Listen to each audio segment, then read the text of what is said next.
I'm Judith Maria and welcome to SC Global News. From the first US president to formally recognize the Feast of Immaculate Conception to the Vatican's Concert of the Poor in the Paul VI Hall, we have many stories to cover.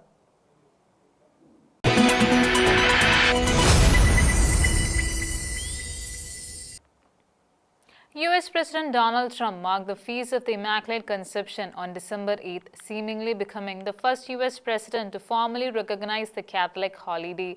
The feast commemorates the belief that Mary was conceived without original sin. His statement also highlights the distinct role Mary has played in our great American story.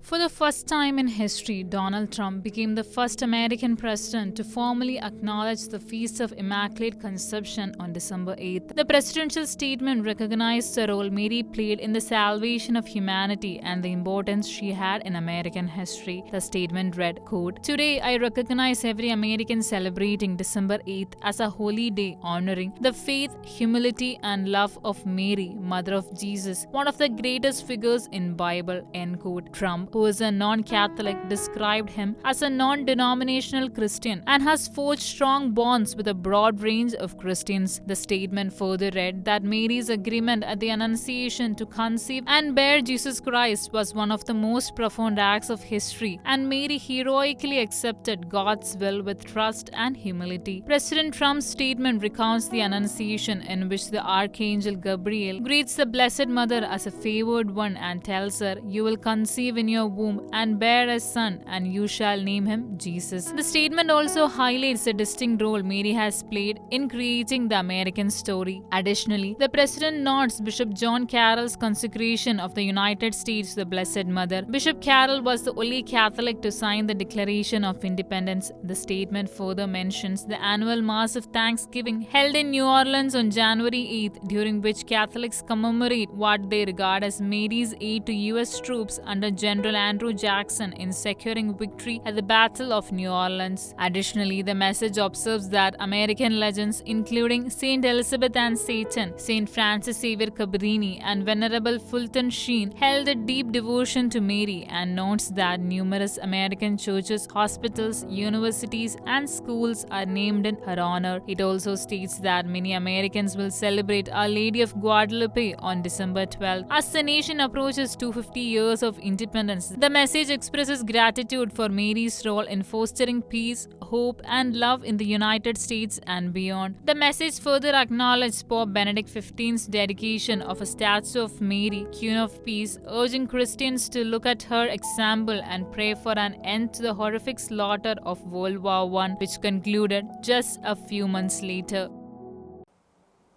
Rescue efforts press on in northern Nigeria as authorities secure 100 of more than 350 children kidnapped from a Catholic school last month. More than 200 remain missing, and the families demand answers as officials keep the operation's details under wraps. Nigeria's government rescued 100 children abducted last month from St. Mary's Catholic School in Papiri village, Reuters reported.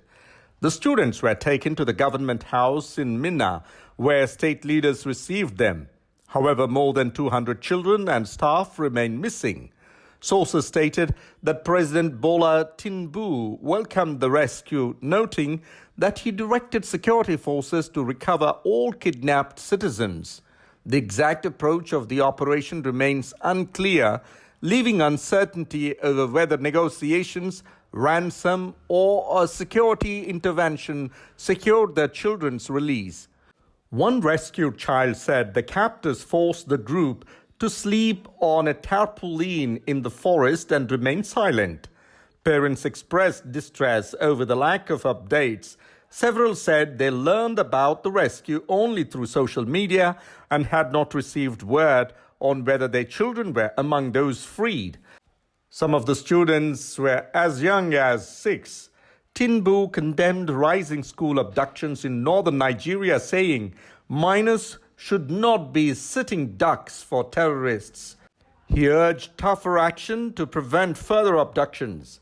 Reuters also reported that a visiting U.S. congressional delegation discussed security cooperation with Nigerian officials. Authorities conveyed that both nations plan to establish a joint task force to combat extremist violence. After a 2-year silence due to the unrest, Bethlehem has brought Christmas celebrations back to life with the lighting of its iconic tree outside the Church of Nativity. The return of festivities follows a recent ceasefire, offering residents a moment of hope even as violence continues in nearby Gaza, where the local Catholic parish reports ongoing attacks. Bethlehem resumed Christmas celebrations on December the 6th after a 2-year halt caused by unrest, Catholic news agency reported.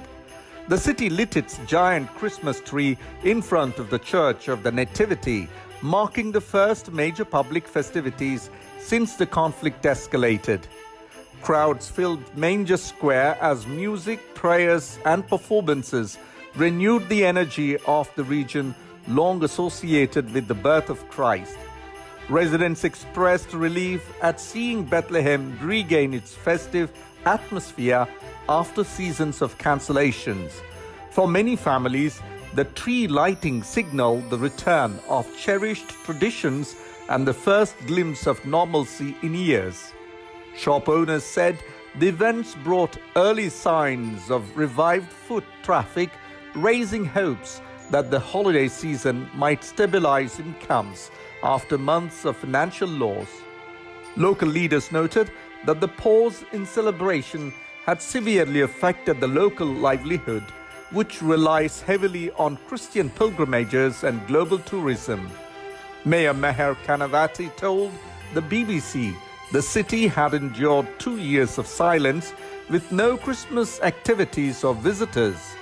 Restarting festivities, he said, felt like the right thing to do because Christmas symbolizes unity and hope. Neighboring Beit Jala and Beit Sahar prepared their own tree lightings as hotel bookings increased, signaling cautious optimism for the season. A strong magnitude 7.6 earthquake has struck off Japan's northeast coast, forcing 90,000 people to evacuate. Tsunami warnings were lifted after waves of 70 centimeters hit coastal areas. Japan reports at least 7 injuries but no nuclear irregularities. Officials warned residents to stay alert for aftershocks throughout the week.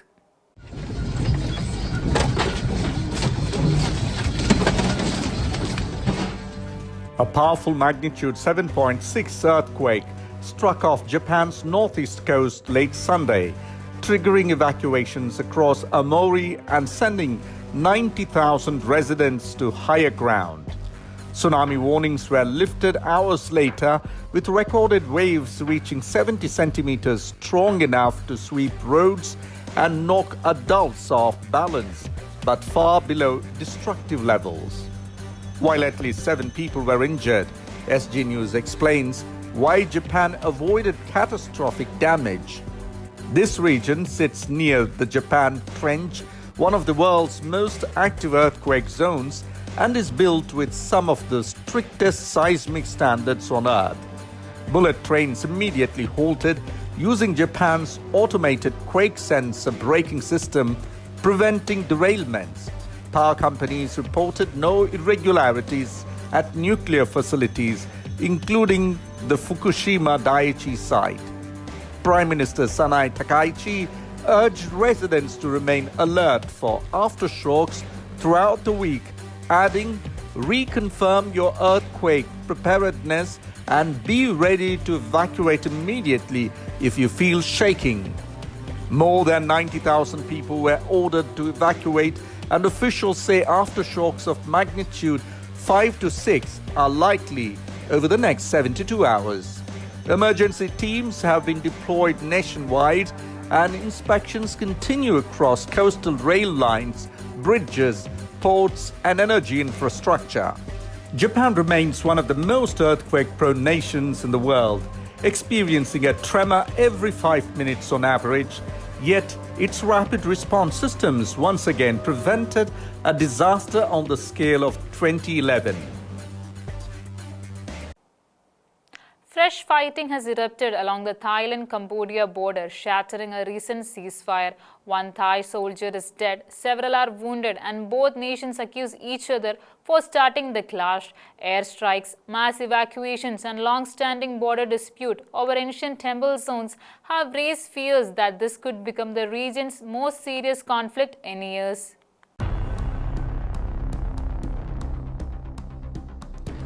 Fresh fighting has broken out along the Thailand-Cambodia border, shattering a fragile truce signed just weeks ago. Thailand's army confirmed that one Thai soldier has been killed and several others wounded after Cambodian troops allegedly opened fire early Monday morning. Cambodia denies the accusation, instead claiming Thai forces launched coordinated attacks in two border provinces, insisting they do not retaliate. The clashes, described as the fiercest since July, follow months of the rising tension between the two Southeast Asian neighbors. 5 days of violence earlier this year killed 43 people and displaced more than 3 lakh. Before US President Donald Trump and Malaysian Prime Minister Anwar Ibrahim broke a ceasefire in late October. The agreement is now in jeopardy. Thai forces have carried out airstrikes along disputed territory, while Cambodia reports thousands fleeing border villages. Thailand says as many as 50,000 residents have already left areas near the front line. At the heart of the conflict is a century-old border dispute rooted in the colonial era French maps, both nations claiming control over several ancient temple zones. Thailand's Prime Minister asserts that his country has never initiated a fight, while Cambodia's leadership says its immediate task is to protect our sovereignty. Both governments accuse the others of breaching the ceasefire and firing the first shots. As diplomatic channels scramble to respond, fears are growing that this could spiral into the region's most serious confrontation in years. The 100 nativity scenes in the Vatican exhibition returned for its 8th edition on 8th December, showcasing 132 nativity scenes from about 23 countries worldwide. The exhibition features works created by artists from diverse regions, each offering a unique and creative interpretation of the nativity. The Vatican inaugurated the 8th edition of the 100 nativity scenes in the Vatican exhibition, featuring nativity scenes from around the world as part of the cultural event series Jubilee is Culture. The inauguration ceremony took place under the left colonnade of St. Peter's Square on December 8th. As part of the cultural event, the exhibition featured creative interpretations of nativity scenes made by artists from various parts of the world. Archbishop Rino Fisichella, Pro-Prefect of the Dicastery for Evangelization and head of the Jubilee preparations, opened the exhibition alongside other dicastery members. The event also included a traditional folkloric performance organized by the Embassy of Mexico to the Holy See. Around 23 countries from around the world were represented through 132 nativity scenes, including contributions from Croatia, Romania, Peru, Eritrea, and Taiwan. A wide range of materials such as Japanese paper, silk, resin, wool, coconut, and banana fibers and glass had been used in their creation. One nativity scene was displayed on the front of an attack bus, while another was crafted from the tannery drum. The exhibition also featured several mechanical nativity scenes and a large traditional Mexican display. An official supporter of Jubilee 2025, Urban Vision Group, contributed to the large displays that framed the entrance. Gianluca Di Marchi, CEO of the group, shared that the exhibition serves as a reminder of the Christian faith and the origins of Christmas. He added that through technological innovation, they offer their expertise to serve the community of believers participating in a spiritual and cultural journey that brings together stories, traditions, and peoples from all over the world, continuing their broader commitment to Jubilee 2025. The 100 nativity scenes in the Vatican exhibition will remain open until 6 January 2026. Joy and music fill the Vatican's Paul VI Hall as Pope Leo XIV joined thousands of underprivileged guests for the annual concert with the poor. The evening celebrated music as a universal gift, bridging cultures and hearts, inspiring the faithful to prepare for Christ's coming during Advent.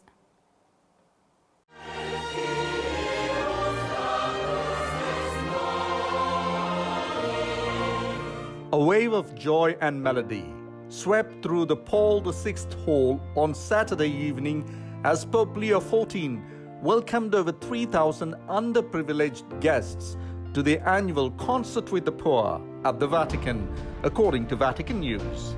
Organized by the Dicastery for the Service of Charity and the Diocese of Rome, the event brought together artists, volunteers, and disadvantaged communities from many nationalities, cultures, and faiths. The gathering featured performances by international artist Michael Bublé, the choir of the Diocese of Rome, and the Nova Opera Orchestra. Sources said the pontiff appeared visibly joyful throughout the evening as he listened, applauded, and occasionally sang along. He later expressed his gratitude for being part of the concert, which he described as being inspired by Pope Francis's vision of charity. According to Vatican News, the Holy Father emphasized that music remained a universal gift rather than a luxury. He added that it touched hearts and drew humanity closer to God. He said hymns served as a bridge, carrying human emotions toward the divine. Officials noted that he thanked performers, organizers, and charitable groups supporting the event. The Pope also linked the spirit of the concert to the Advent season, urging people to keep their hearts attentive to others and ready for Christ's coming. He reportedly described Jesus as God's song of love offered to humanity. That's all for today. Until we meet again, God bless and thank you.